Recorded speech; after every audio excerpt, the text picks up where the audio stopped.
Alright, so I've got a drawing of me sleeping wearing a 16 millimeter. Hold on. Oops. Alright. I'm sleeping, dreaming about a film that I want, Count Spirocheete, and also a slice of lasagna. That was courtesy of, I think that's Sarah, one of the kids that watches us, homeschools, and somehow gleans educational content out of what we do every day at the AV Geeks Lunchtime streaming show. And I'm Skip Elsheimer, who's wearing a shirt. I don't know.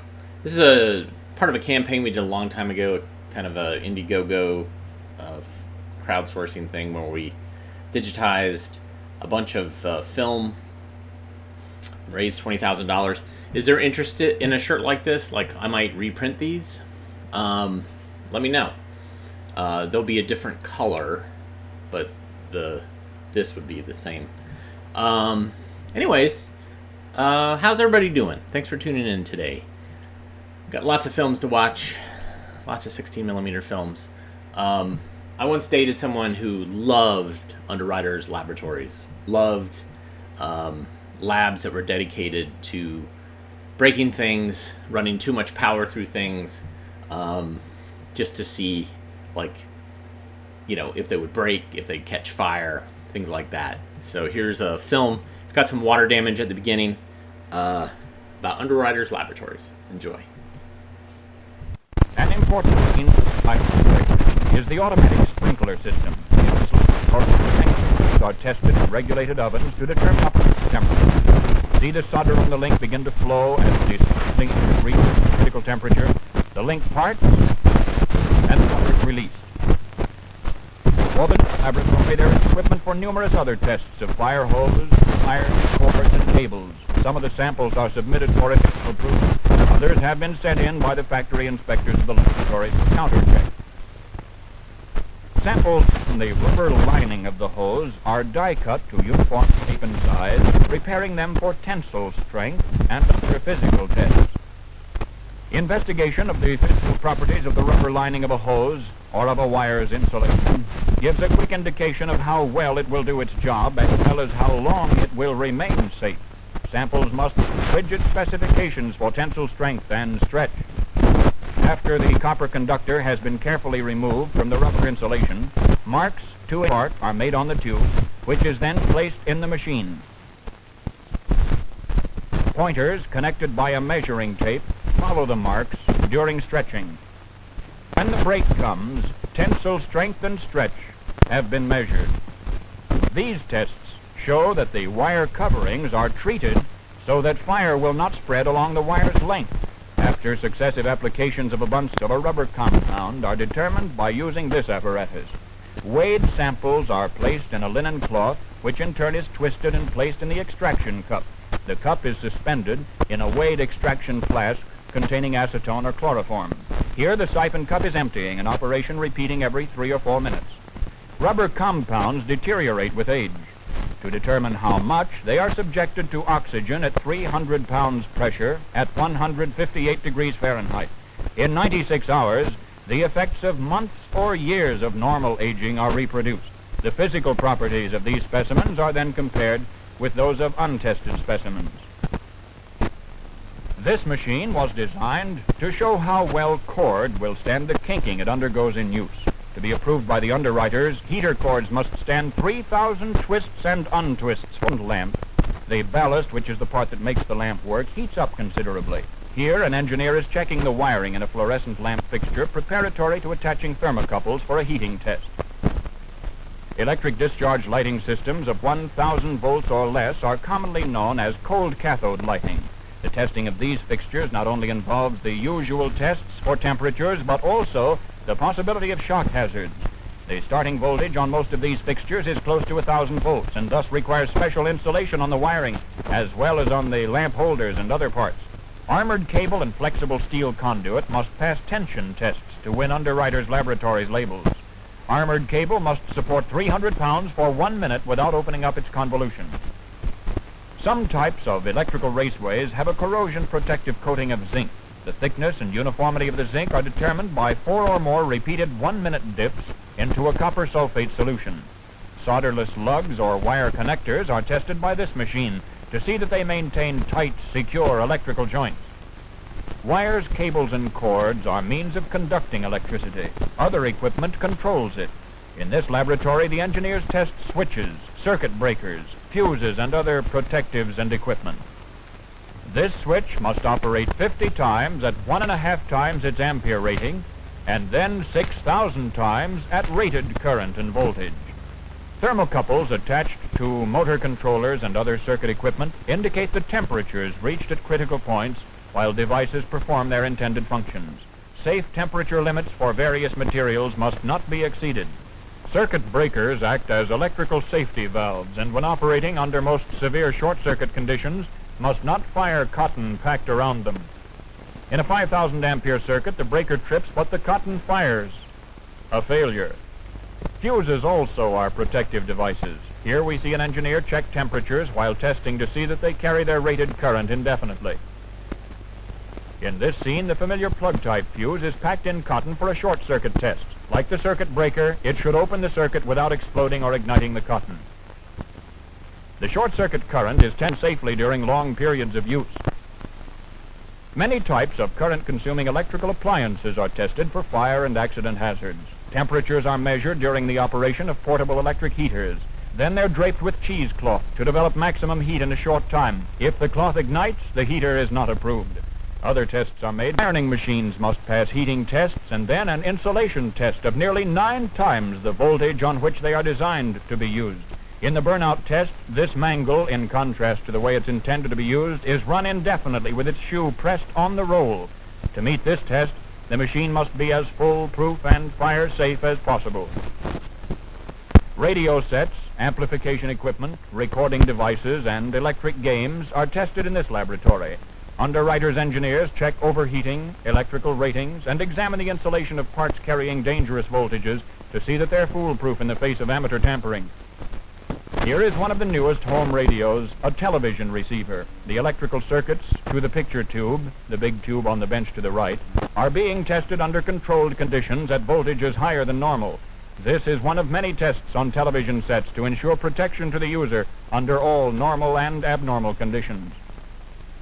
Sometimes radio users absent-mindedly leave sets turned on while away from home. To learn whether dangerous heat will be generated, the engineers attach thermocouples to the receiver, replace it in the cabinet, and then attach a back cover to reproduce the effect of standing the set close against the wall.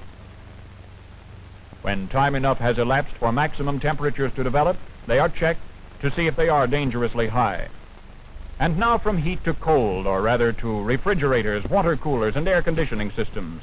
Their electrical parts are tested, as well as the tubing, condensers, tanks, and compressor units. Pressure limiting controls must operate satisfactorily. 6-unit carburetor was designed at Underwriters Laboratories Incorporated for accurate production of explosive vapor and air mixtures. The partial pressure method of analysis is used to determine that the concentration of the explosive mixture is correct for each test. Motors, lighting fixtures, switches, and other devices to be tested are carefully examined and then marked for holes to be drilled and tapped for gas lines, spark plugs, and pressure recorders. This large motor has been filled with an explosive gasoline vapor-air mixture, and the cabinet surrounding it is filled with the same mixture. With the motor running, the inside mixture will be exploded by a spark plug.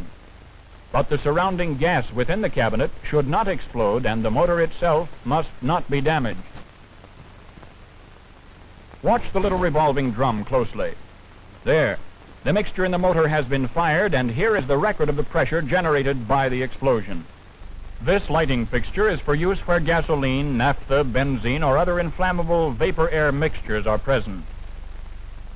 Both fixture and cabinet are filled with explosive gas. A spark plug fires the gas inside. The explosion is confined, and the fixture is approved by the underwriters. A similar test on this magnetic motor starter, but it shoots out flame, and the gas in the cabinet explodes, a faulty sign.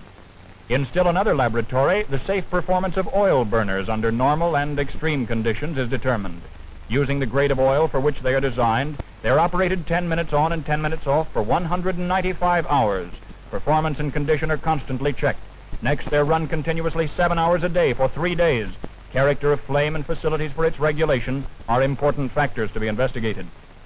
To assure reliable performance during severely cold weather, burners must operate satisfactorily with oil chilled to a below freezing temperature and with the ignition voltage reduced to 70% of normal. In the can used, pressure cookers may introduce serious accident hazards in the home unless approved by the underwriters. Here, an engineer tests the pressure limiting device, which must release when the pressure reaches a predetermined figure. Many special studies are carried on dealing with spontaneous ignition, with the flash points of cleaning fluids, with sweeping compounds, paints, insecticides, and other inflammables. Even household matches are passed upon, their ignition temperature measured, risk of accidental lighting determined, and danger of afterglow checked. And now testing for safety from another kind of hazard, burglary. If men with the best of tools and equipment can steal the contents of a safe in any reasonable time, that safe cannot be called burglar-proof. Modern criminals do use oxyacetylene torches. In their ingenuity, they often have contrived the time and privacy necessary for a noisy and vigorous attack with sledge and chisel. This safe, however, is tough enough to present real problems even to the experts of underwriters' laboratories. Having cut through the outer metal shell and chipped away the dense concrete, they next attack the inner compartment with an electric power drill. But this seems to be of a special alloy that defies them. If it won't drill, perhaps the torch will serve again. The men will break in eventually, but if it takes long enough, the safe may be approved by underwriters. When the shooting starts in a holdup, bullet-resisting glass may be a welcome protection, providing it really resists.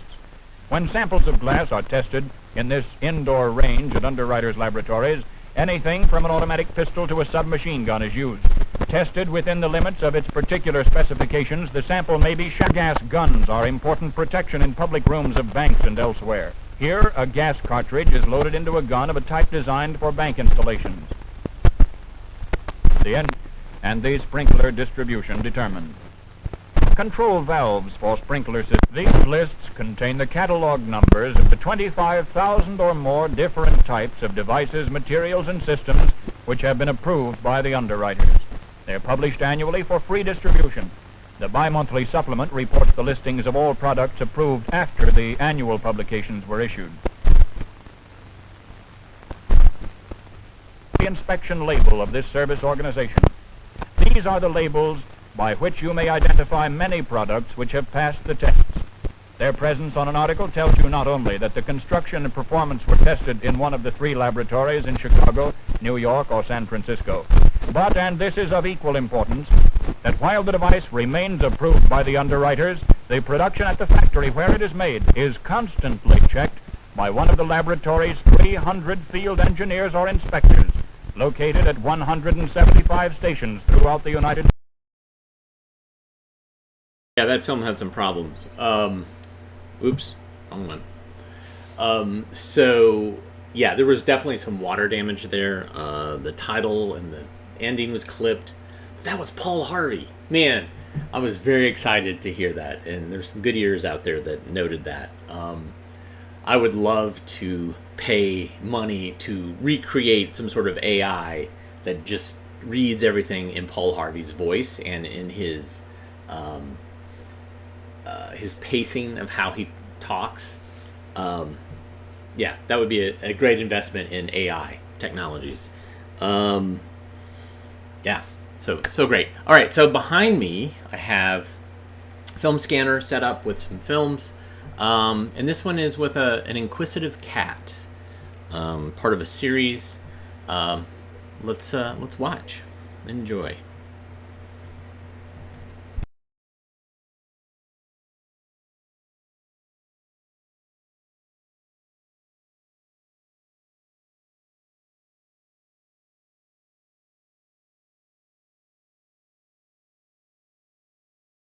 Hold on.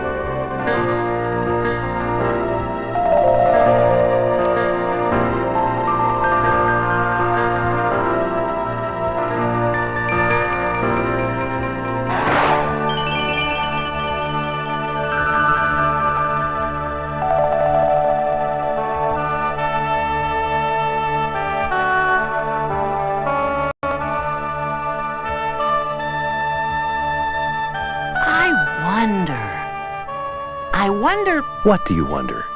I wonder, why doesn't grass grow on the moon? How do you know grass doesn't grow on the moon? Didn't you ever see the pictures when the astronauts were there? There isn't any grass on the moon, just rock and dust. Grass doesn't grow there at all. No plants grow there, and I wonder why. Well, if you're curious enough, you can find out. How? Why not just look around and see what you can find out about grass here on Earth? Well, one thing I can tell, I guess, is that grass is just about everywhere. It's on lawns and in parks. It even grows up between the cracks on the sidewalk. It's in a lot of places. What about over there? On that lawn? Oh, there's a place on that lawn where there isn't any grass. But someone is planting seeds there. Are those grass seeds? Yes, they are. So that means pretty soon, grass will be growing here too. That's right. It'll happen too slowly for you to see. But if grass grew fast enough, it would look like this.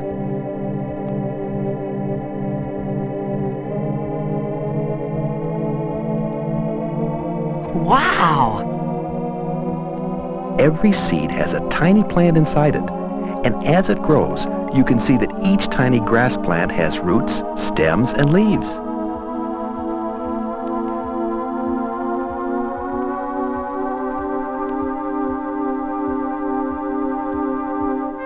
But before seeds can grow into plants like this, they need some help. They do? Yes, that's what the grass seeds that were planted here are getting. What is that stuff? It came from that bag. I can read that. Fertilizer. What's fertilizer? It's a mixture of things called minerals. Without the right minerals, the young plants won't grow. So maybe grass doesn't grow on the moon because there aren't minerals there that plants need. Well, astronauts collected soil and brought it back from the moon.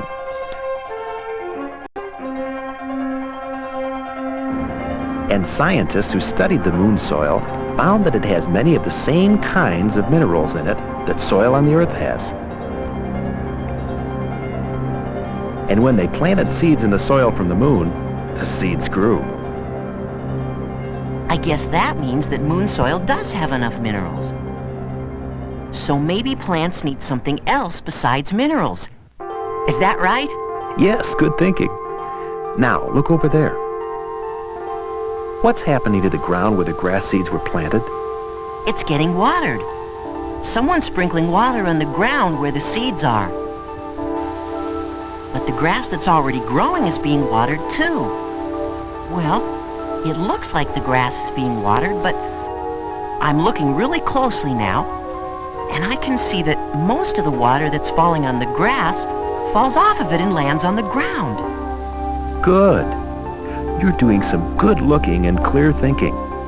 And if you could see under the ground, you'd see the water going down through the soil. It goes down to the roots of the grass plants. And do you know what it does there? What? The water dissolves some of the minerals in the soil.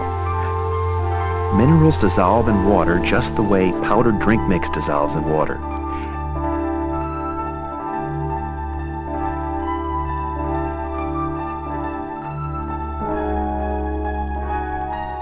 And dissolving minerals is very important for plants because that's the only way they can take in the minerals through their roots. Minerals have to be dissolved for plants to use them.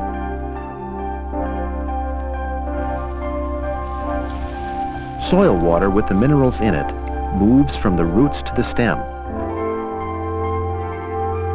From there it goes to the leaves of the plant. And the leaves perk up. Not as fast as I'm showing you, of course.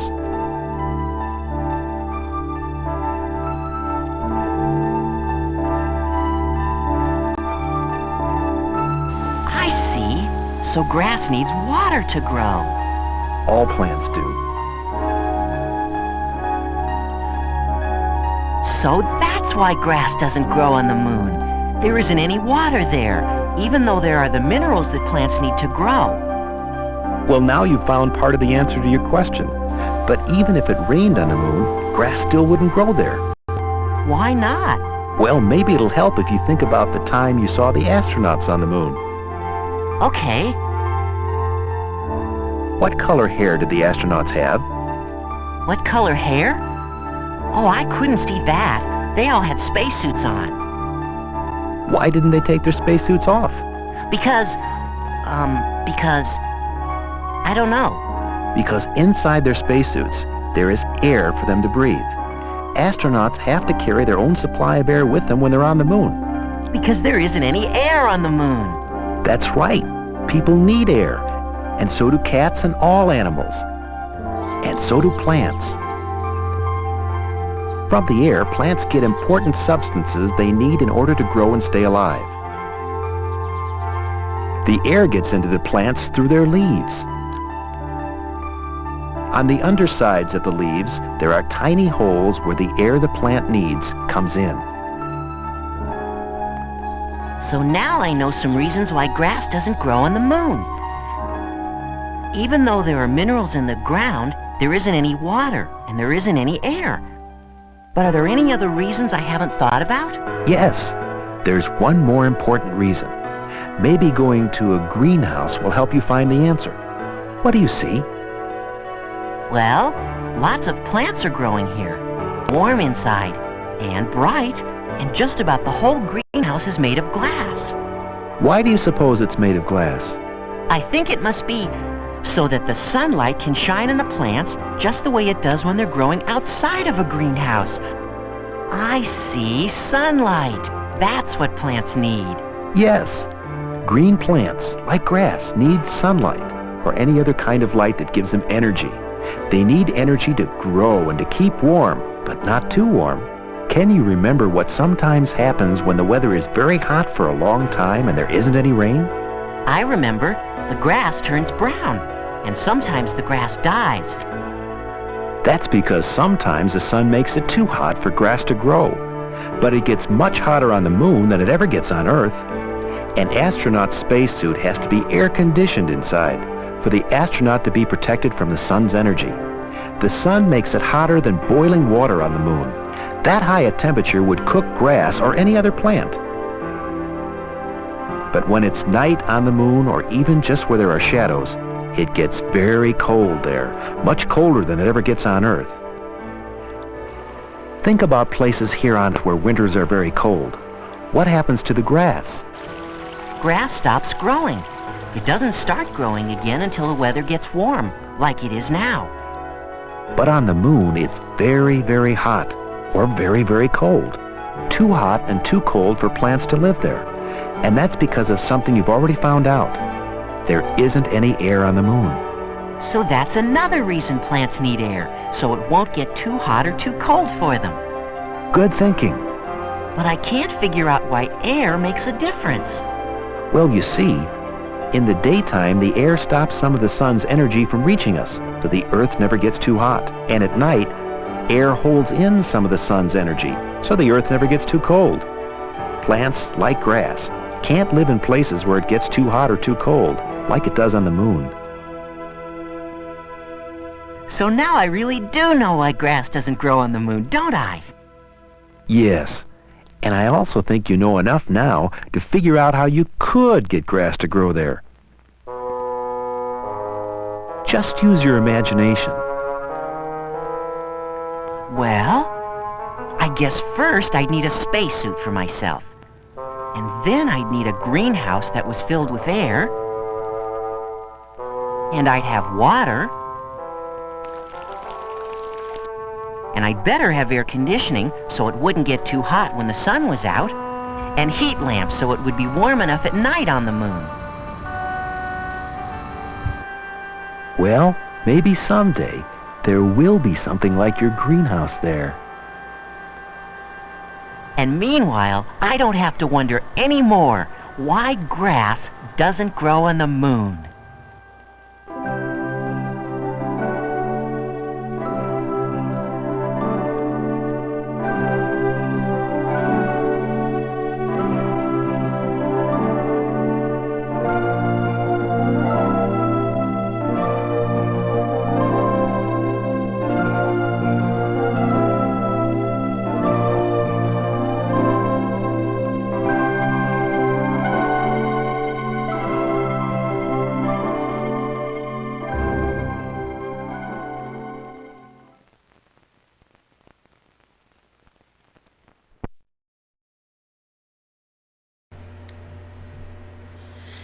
So Mel Waskin, you saw his name in the credits, maybe. He did a lot of later cornet stuff. I think from the '70s on, he did a lot of things. He has a couple of feature film credits as well, mostly for animation stuff. But yeah, that cat had so many questions. So many questions. Anyways, let's learn about the skeleton. Enjoy.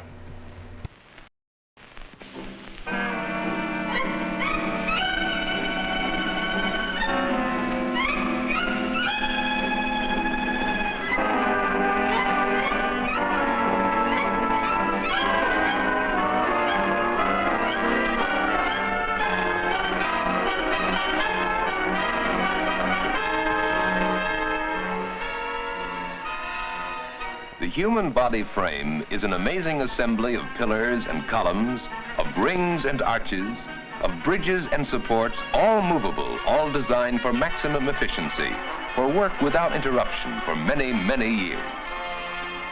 From the times of the games in ancient Olympia to modern athletic contests, man has tested the power and endurance of his body in stiffest competition.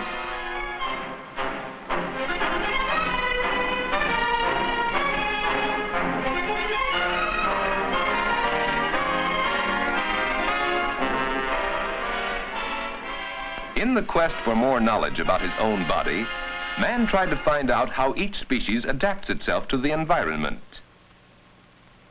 He recognized that plants develop special cells and fibers that hold up their beautiful flowered heads. He found that animals have different types of support. Some have an outside support, like the sponge, the coral, the clam. They are enclosed in their houses, but the vertebrates, the fish, the reptiles, the birds, and the mammals have an internal body frame which gives them a greater freedom of motion. And among the mammals, the human species is the only one that developed a frame which holds it upright and gives it strength and mobility on the ground, in the water, in climbing, jumping, or running. Some 200 bones of every conceivable size and shape, moved by some 700 muscles, are ready to perform feats of great skill and follow every command of a highly developed nervous system.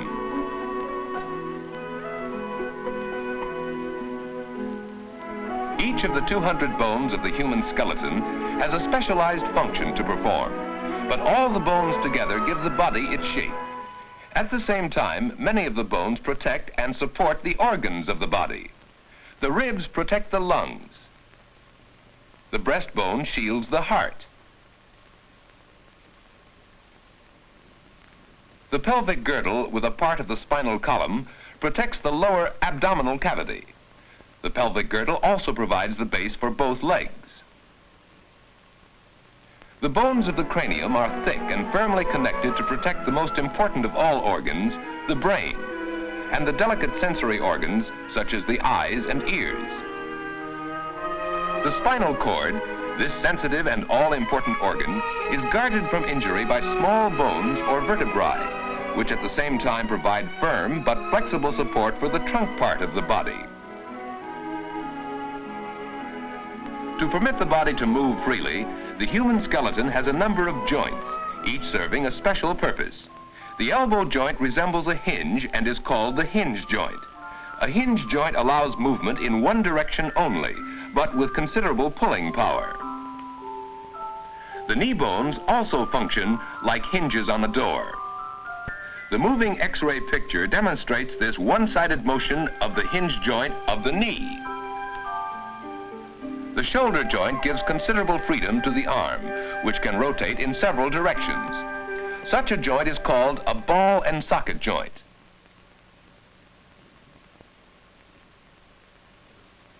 Just like the arm at the shoulder, the legs at the hip can move nearly in every direction. The ball and socket joint is so designed that it allows a rotary motion in several directions. The wrist can also move in several directions, but the wrist motion is achieved by another type of joint called a gliding joint, because the wrist bones glide over each other as the wrist moves up and down or sideways.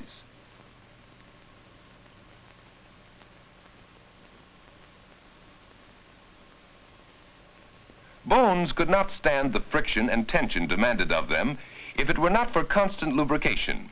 Every movement of the joints is lubricated by a secretion called the synovial fluid. This fluid is secreted by membranes located at the joint ends of bones. The synovial fluid and the cartilage of the joints provide frictionless motion. The size of bones varies with the function they have to perform. Bones grow along lines of stress. A well-developed shin bone, for instance, can support 20 times its normal load. However, man is not born with a hard and strong skeleton. Bones develop gradually out of a jelly-like matter. This process begins during the second month of the embryo. Here is roughly how this is accomplished. At those points in the embryo where connective tissue is subjected to stress and strain, fibers are pressed closer together and first form cartilage. Under the microscope, cartilage cells appear as round bodies embedded in an amber-like jelly. Let's go in closer. Bone develops gradually as blood vessels penetrate into the cartilage. These blood vessels are accompanied by young connective tissue cells which absorb the jelly-like mass around the cartilage cells. The bloodstream brings calcium to the new cells. They mix the calcium with the jelly into bone substance. The connective tissue crowds the cartilage cells out of their former positions. The cartilage cells withdraw and take up new positions further away. This process of gradual retreat of cells lengthens the bones on each end, and the skeleton grows longer and thicker. In other words, the individual grows. As soon as the child begins to stand up, his legs must support him. The cartilage was only a temporary scaffold, which now must give way to a firm and strong bone matter. The weight of the child presses upon the bones of the skeleton, especially on the legs. Weight is distributed along definite lines of stress. Cartilage and newly developed bone matter are stimulated to grow together along these lines of stress.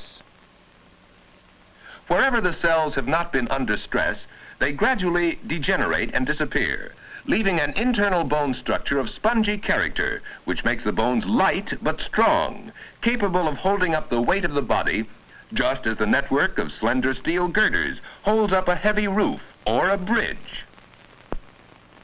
The structure of bone is extremely complex. A greatly magnified view would reveal that bone walls are composed of tiny tubes called Haversian systems. A still closer view of one such tube would disclose a tiny blood vessel in the center. It gives nourishment to thousands of bone cells connected with each other in spider-like fashion by many minute canals. The bone-forming cells are encased in their shells and surrounded by a cement-like mass of collagen fibers and calcium. The bone-forming cells are arranged in rings around the central canal, through which the blood vessel grows. The cells produce calcified bone matter with which they first surround themselves. Then they produce more of it to fortify the structure around themselves until they are completely imprisoned in it, leaving only an opening for a tiny capillary, which then brings them food from the central blood source. Thousands of tubes closely knit together form the bone. All bones of the skeleton, large and small, develop in the same way. They are composed of the same organic and inorganic matter.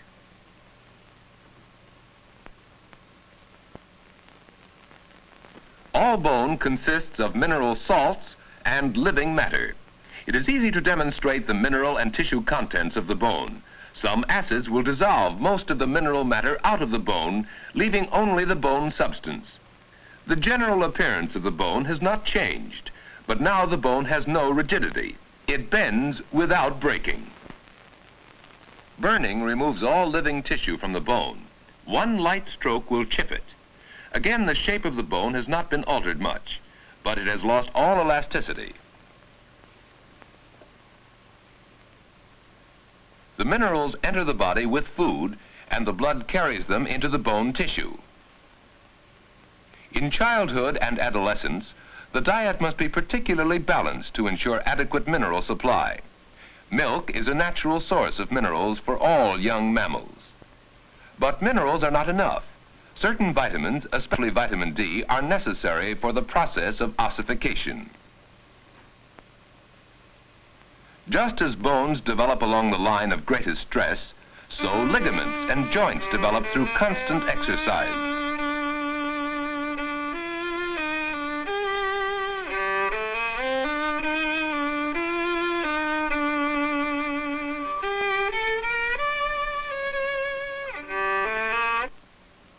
With exercise, the spinal column loosens up to allow considerable freedom of motion, forward and backward, and to both sides. It is important to keep it in good shape, because the backbone is the axis of the skeleton. And yet few people have perfectly shaped spines. Round backs can be seen everywhere. Sometimes well-formed spines get bent out of shape when children carry loads that are too heavy for them. But round and hollow backs are mostly the result of bad habits. The spinal column should neither be misused nor condemned to inactivity. Lack of exercise is one of the most frequent causes of a weak spine. High heels can also force the spine out of shape. The best form of exercise for the spinal column is carrying a moderate load on the head. Balancing a load on the head forces all parts of the spinal column to become active, and it develops strength and flexibility. We have seen that bones develop out of soft cartilage during the years of growth. Proper food gives the body all the essential building materials for a healthy frame. Proper exercise influences the size and strength of the bones. Once developed, the body frame needs to be kept strong and healthy by good posture, by constant use of all the joints, tendons, and ligaments, by wearing proper clothes, and especially footwear, and by frequent exercise in fresh air. In short, by developing and keeping up this wonderful framework with which nature has endowed us. When given proper care, the human body is capable of meeting all the exigencies of daily living. But it is up to everyone to develop the potentialities of his own body frame in order to enjoy a richer and healthier life.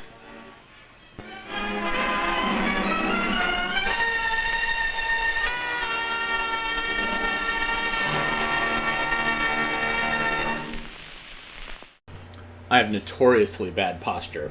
I think it's because I went through a growth spurt before my friends did. So I was much taller than everybody else, and I was very self-conscious about that. That's one of the reasons I think I have poor posture now. Yeah, so that was pretty great. I loved at the beginning the intense, the super dramatic music that was being played during the beginning of the skeleton. Yeah, so just a quick appeal. If you like what you saw and you're watching, you can certainly get us some coffee. You can go to ko-fi.com/avgeeks to buy us coffee. That we will spend that money on coffee, but we will also spend it on other things that are related to the archive, such as a new webcam, a subscription service that lets us broadcast to multiple things, our internet, all that stuff. Those are all things that your coffee donation will buy us, plus wonderful caffeination. All right. I know what you're thinking. I love that Wonder Cat. I want to see him ask another series of questions. So here is, what is the brightest star in the sky? Enjoy.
wonder.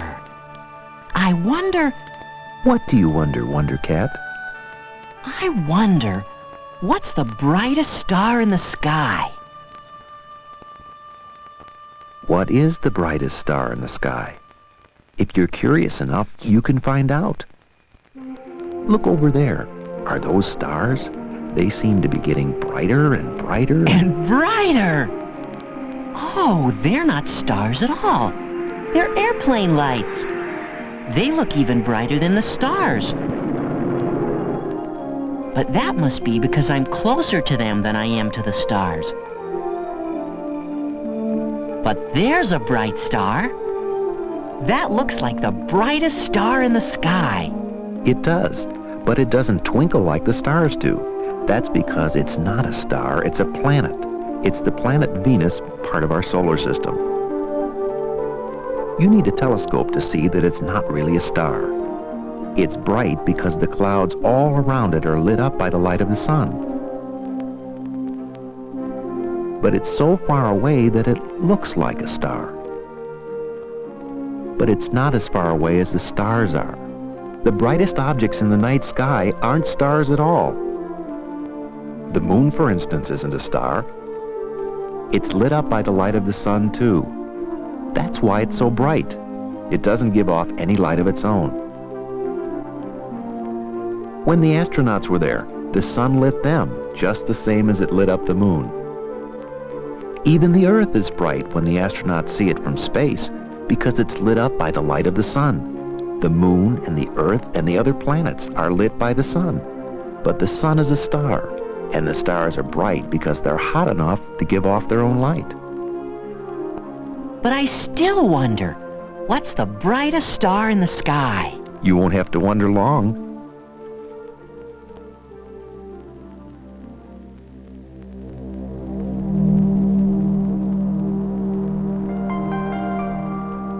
The brightest star in the sky is on its way.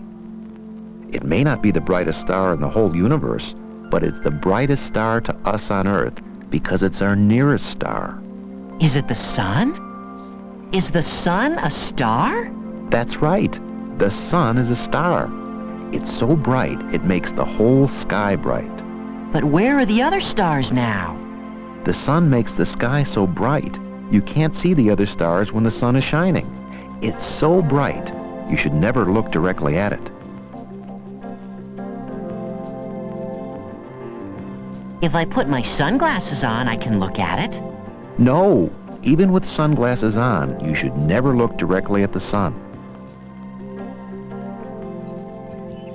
Scientists who work here know that.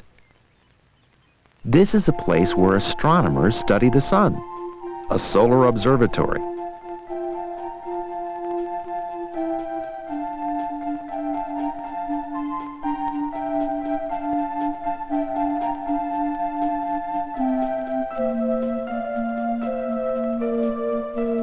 Astronomers don't look at the sun directly when they study it. They use mirrors that reflect the light of the sun and let them look at its image instead of at the sun itself.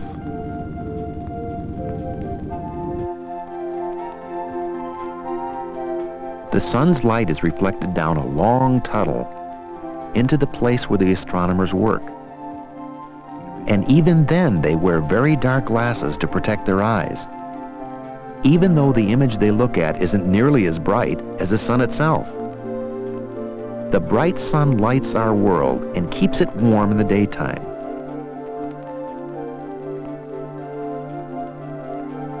Even when it's cloudy or at night, or when you can't see it, we still get its warmth, because the sun is shining on the earth all the time.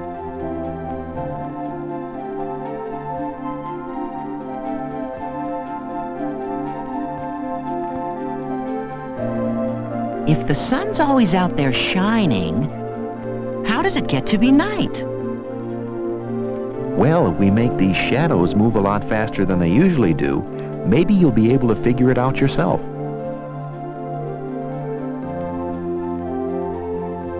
Hey, clouds are making those shadows. In the sunlight, things are bright. But in a cloud shadow, things are darker. There's less light.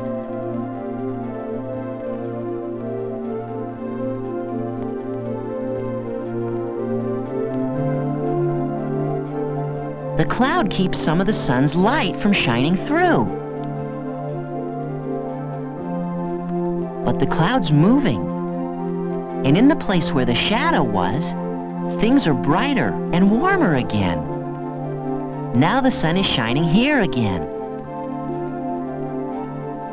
So now I know that shadows are places where the sun's light is blocked. But I still don't know what they have to do with day and night. You will. Just remember, whenever you see a shadow, you can always be sure that something is blocking some light. I just noticed something else.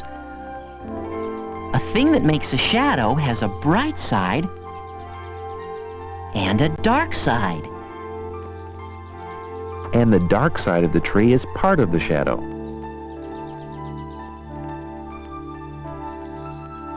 Remember, anytime something blocks the light, we get a shadow. You said that yourself.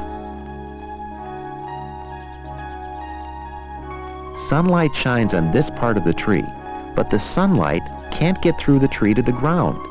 Where the sunlight doesn't come through, we say it's a shadow. But the front of the tree also blocks the light from the back of the tree. The back of the tree is in the shadow of the tree, too. Sure, I see. Whenever a part of something is in the sunlight, another part of it is in its own shadow. Like my head now. One of my eyes is in the sunlight. The other eye is in the shade. But you're not looking at the sun. Good. I can just turn my head, and now both of my eyes are in the shadow my head makes. In the shadow, out of the shadow, just by turning my head. And do you know what else turns? What? The world. It turns around and around in space. As the Earth turns, everything on the Earth, you for instance, turns with it. When the Earth turns and you go into its shadow, then it's night where you are. And then when you come out of the shadow, it's daytime where you are. Now I see why knowing about shadows helps me understand why we have day and night. I thought you'd see. So when the sun seems to be setting, it's not really moving at all. It's the Earth that's moving. Our part of the world is moving into the Earth's shadow as it turns away from the sun. Night is coming. Nighttime is the time for me to rest. But now I know that the sun is the brightest star in the sky. And I'll have a lot more to wonder about tomorrow when the turning Earth moves me into the sunlight again.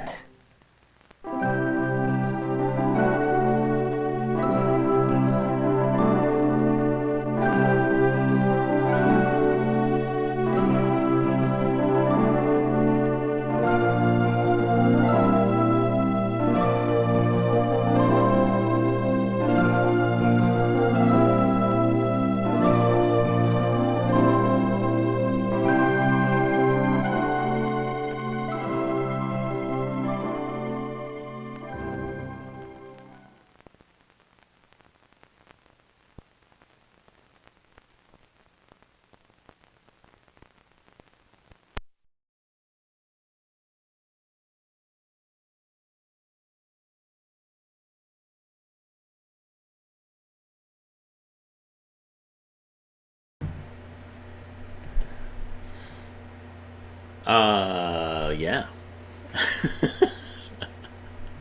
That kind of took me by surprise. So I get it. Some of you don't like Wonder Cat, and you don't want to see any more Wonder Cat asking any more questions. So we won't watch any more Wonder Cat. Unfortunately, I don't have another film set up, so we'll end a little bit early today. But I do appreciate you guys chiming in, even if you're chiming in and saying like, "Oh, can't stand that film." Not every film we're going to be showing is going to be a hit, but I appreciate you at least giving it the time and sticking the films out because they're mostly short.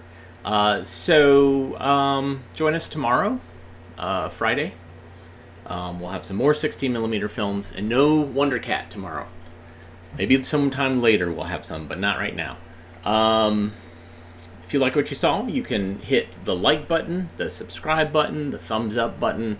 You can tell other people about what we're doing. All those are great ways to say, hey, this is interesting. Hi, Internet.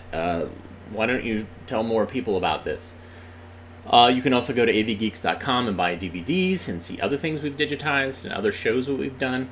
You can also go to ko-fi.com/avgeeks to buy us coffee. Thanks again, everybody, for tuning in today. And we will see you again tomorrow. Everybody, bye-bye.